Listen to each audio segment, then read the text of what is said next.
এবং সবচেয়ে ভয়ঙ্কর ব্যাপার হচ্ছে আপনি যখন কারোর উপর জুলুম করেন, ওই মাজলুম আর আল্লাহর মাঝখানে কোনো ফারাক থাকে না। আল্লাহ ওই ফারাকের পর্দা উঠায় নেয়, দোয়া করলেই ওটা আরশে যেয়ে কবুল হয়ে যায়। খবরদার, মজলুমের কান্না কখনো বৃথা যায় না। জীবনের কোনো না কোনো সময়ে এর প্রায়শ্চিত্ত আপনাকে করতে হবে। জীবনের কোনো না কোনো সময়ে এর প্রায়শ্চিত্ত করে আপনাকে মরতে হবে। বদুয়া করছে, ডাইরেক্ট কবুল।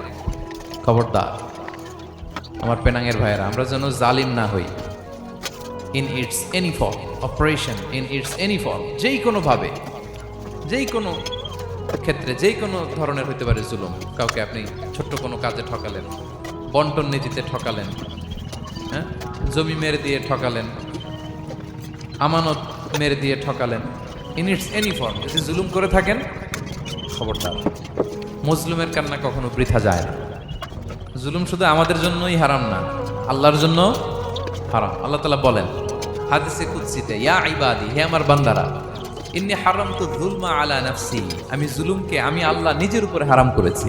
ওয়া জাআলতুহু বাইনাকুম মুহাররামা, এবং এই জুলুমকে তোমাদের উপর হারাম করেছি। ফালা তাযালামু, তোমরা একে অপরের উপর জুলুম করো না। জুলুম শুধু আমাদের উপরই হারাম না।